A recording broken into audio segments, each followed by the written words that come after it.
Nos vamos a dar un lujito, porque es viernes y porque tenemos ganas de charlar, de pensar un poco, porque por acá pasó además uno de los fenómenos electorales y ha despertado que además está despertando una enorme discusión legal, política, psicológica, sociológica en Santa Fe.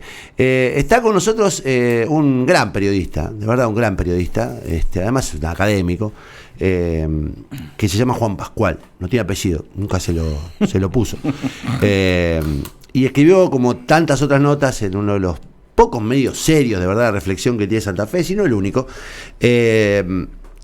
una nota muy interesante a propósito del fenómeno de Saúl Perman y una nota muy interesante acerca de todos los fenómenos que ocurrieron en Santa Fe después de las elecciones o durante y después de las elecciones.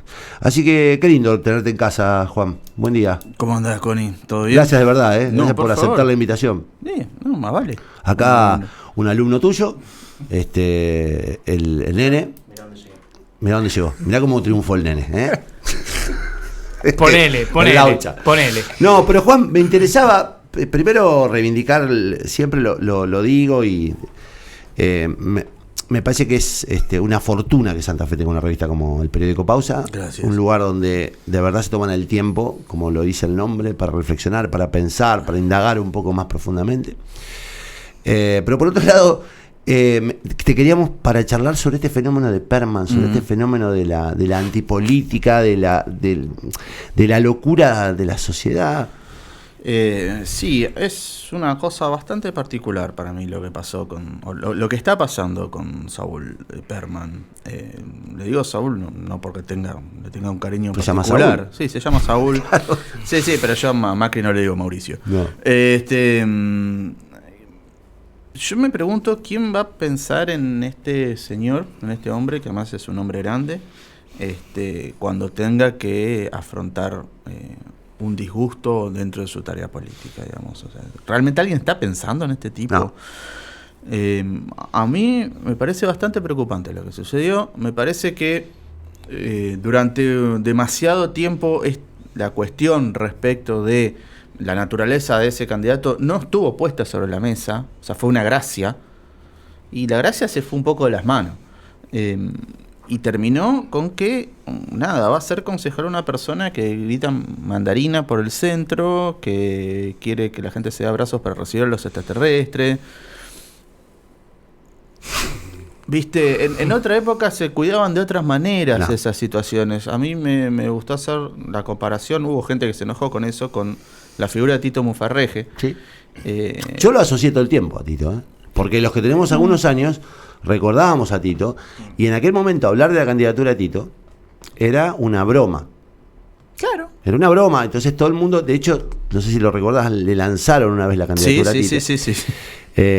Va a recordar, son todas historias que conozco. Yo sí fui testigo del lanzamiento de la candidatura a Tito Mufarreje. Tito Mufarreje era un intelectual, porque era un intelectual Tito en su momento, que después tuvo un surmenage y quemó naves y se volvió loco. Sí. Y se dedicaba a caminar las calles, a hablar solo y a dar discursos políticos disparatados, pero con fundamentos políticos. Yo me acuerdo que lo que sobraba en la boca de Tito era básicamente ideología. Sí, él articulaba el discurso de su época, claro, digamos, que es algo muy propio de esa situación. Sí, articulaba el discurso de su época. Saúl también. Hablar de alimentación sana, de separación de residuos, de hay que abrazarse más, para decirlo en términos de Galán, no deja de ser también el discurso de la época. Está por decir, es una representación de la época. Claro, por supuesto. Por eso es una versión actual. ¿Quién votó a Perman? Que esa es la pregunta que nos hacemos todos. ¿Quién votó? Ustedes que hacen un sesudo análisis. Nosotros hicimos un mapa electoral con el voto de él, la gente que lo votó a Saúl. Es difícil de caracterizar quién lo votó. Sí sabemos quién no lo votó. Y no lo votaron los pobres. Eso para mí es súper importante y es algo que hay que recalcar, porque normalmente se habla de que, de lo fácil que es manipular el voto de las personas que viven en los barrios más empobrecidos. Bueno, en este caso prueba a ser todo lo contrario. No tiraron ese voto. Con todo el respeto a las personas que pueden haber votado a Perman, no lo tiraron. Fue en los barrios donde menos se votó a Perman. fueron la 10ª. Sí, el Cordón. Sí. El Cordón. Sí. Alto Verde, La Guardia, no lo votaron. Sí fue votado principalmente en el centro. O sea, hay ahí por un lado, evidentemente hay un voto sarcástico. Por otro lado también, y este es un ejercicio que le recomiendo a todos los que les interesa la política, lo hagan en su casa. Sí, me gusta el tono además. Sí, que le pregunten a sus parientes o a un conocido que no esté tan metido en el tema, ¿dónde queda la legislatura? No qué hace un legislador, ¿dónde queda? Y se van a encontrar con que buena parte de la gente confunde la municipalidad con la legislatura, no sabe que cuando vota senador, si es senador nacional o senador provincial, qué función cumple. No se sabe, no pertenece a un conocimiento compartido común. Así como yo, por ejemplo, y esto lo admito y creo que nunca lo voy a hacer, nunca lo quiero conocer, ni lo quiero conocer, entiendo cómo funciona el sistema de apelaciones de la justicia, por ejemplo, que me parece No, te iba a decir delirante. que la genialidad de la gente con los palacios es propio de todas las sociedades. No sé. Pasa en Perú, en Chile, en Colombia, digamos, nosotros por ahí tenemos una intensidad política que, digamos, hemos politizado todo tanto que creemos que las sociedades siempre están relacionadas con sus instituciones. Y hay un menor vínculo, digamos. Nosotros, me parece que... Sí. Y a veces hay una concepción respecto de qué es lo que tiene que ser un representante político que tiene que ver mucho más con las virtudes privadas que con las virtudes públicas.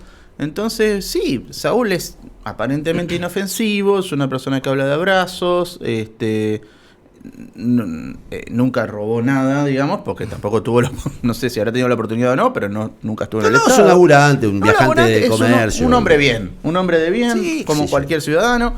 Entonces, tener o presentar esas virtudes que son virtudes privadas, para muchos es como también algo que se puede trasladar directamente a la virtud pública, y eso no necesariamente Ayer me charlaba con algunos colegas en la legislatura, porque la pregunta era, ¿quién votó a Perman? A mí no me pasa de tener gente que me haya confesado que lo votó a Perman. Y es 1 de cada 10, o sea que tenés un conocido que votó a Que Perman, mintió, seguro. No, varios debo tener. Y un factor que a mí me parece muy preocupante, pero que no deja de ser también una marca de la época, es que Santa Fe no tuvo abiertamente candidatos antivacunas. Y Saúl Perman es un antivacuna. Yo me enteré recientemente. Sí.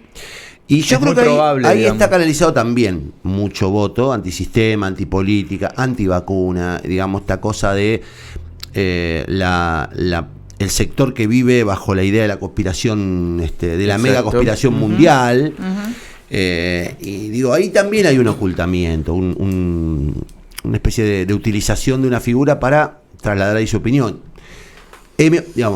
No hay un voto solamente sarcástico, cínico, inofensivo, hay un voto ofensivo también. Hay una mezcla de cosas. Obviamente no es un único votante. Tenés, lo que sí, eso sí quedó bastante definido, digamos, es que fundamentalmente lo votaron en el centro. O sea, su grupo máximo de votos proviene de ese sector que supuestamente es el más ilustrado, raciocinante y libre a la hora de la elección de su voto. Bueno, eligieron votar a este tipo. Bueno, qué sé yo, no sé qué pasará ahora. Yo hay dos temas con Perman, de verdad, que habrá que ir deshilachándolo para no confundir tanto a la gente, que es... Uno es el tema legal, sí, porque aparentemente, ahí hay para mí no es una irregularidad, es lamentablemente la falla del sistema permanente de partidos de Santa Fe que permite que alguien sea dueño de 4 o 5 siglas, y es una cosa que viene ocurriendo desde hace muchos años y se instaló sobre todo en la ley de Lema. Y el otro tema es su salud mental, que es un tema al que le tenemos mucho miedo a avanzar sobre, y además no faltará en este tiempo de la posverdad quien te diga, ¿y quién dice que es loco y quién dice que no es loco? ¿Quién dice que está en sus cabales y que no está en sus cabales? En ese sentido, yo no... En todo caso, lo más preocupante es el sufrimiento psíquico de esa persona. Porque es una persona, al fin y al cabo, ¿viste? Y al principio, ¿no? Al fin y al cabo. Entonces, ¿cómo va a reaccionar Saúl? de ahí uso el nombre de pila, ¿cómo va a reaccionar Saúl cuando lance su propuesta de que hay que meditar 10 minutos antes de las sesiones? Y se le burlen. Y se le burlen. ¿Qué va a pasar? ¿A dónde va a estar toda la gente que le sostenía la gracia de hacer la presentación? Perdón, Juan, antes, cuando estuvo acá Saúl, yo le pregunté por qué no había asistido al debate. Ajá. Que el debate de concejales Sí, de televisión. Y él me respondió, entre otras cosas, que él no debatía. Entonces yo le dije, bueno, ¿sos consciente que a partir de diciembre vas a entrar a un consejo donde vas a tener que debatir, va a ser tu tarea diaria? Y bueno, él hablaba de que no buscaba el conflicto, que siempre buscaba los acuerdos y que no debatía. Me pareció muy impactante eso, porque un concejal que no quiere, un político que no, o alguien que no debate, que no quiere debatir. Incluso uno puede pensar, bueno, lo mandan de mascarón de pro al tipo para que renuncie o algo así, pero atrás hay una señora que es la profesora de yoga, es una profesora de yoga que es donde fue el búnker de Saúl. Sí. Ustedes fueron ahí, ¿no? Al búnker. Sí, es muy interesante la nota ahí. Muy de rebote pasamos, encontramos el búnker, entramos. Todo prendido con alfileres, ¿viste? Porque vos decís, bueno, ¿cuál era la representación de la separación de basura? 2 tachos con 2 cartelitos. Bueno, eso no es la separación de basura, que es una cuestión increíblemente más compleja y que a la cual realmente nadie le termina de poner el cascabel. En ninguna gran ciudad del mundo se termina de resolver exactamente qué hacer con los residuos. Cuando se referían a alimentación sana, había una frutera con una naranja, o con naranjas, bananas y manzanas. Es un insulto al vegano eso. Claro, con la complejidad que implica tener una alimentación sana, que esa sea la representación de la alimentación sana. No sé qué irá a pasar con... No, a mí hay otro tema que a mí me preocupa y vuelvo a poner el foco ahí, porque es una discusión que se viene lamentablemente y que va a generar muchísima rispidez, muchísima tensión, que es el tema de los no vacunados.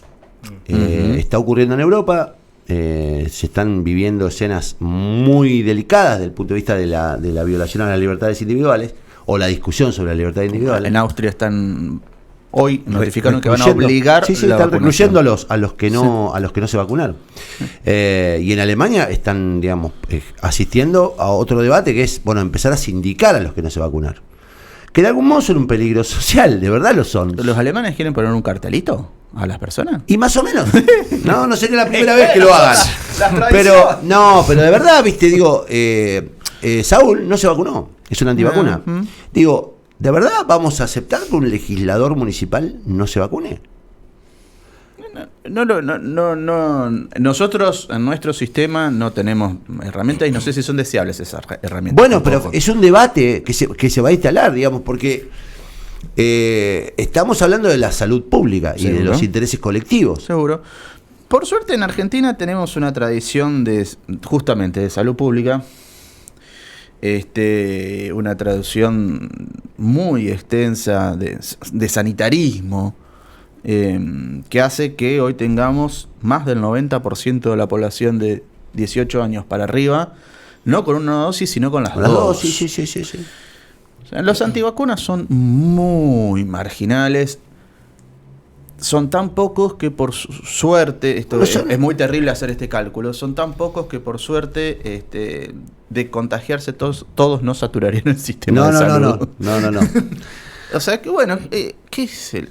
No, a mí me parece que se mezclan todos estos temas porque digo, lo de Saúl Perman no deja de ser la expresión local de otras expresiones muy complicadas que generó la elección del domingo. Milei, algunas expresiones de otro tipo.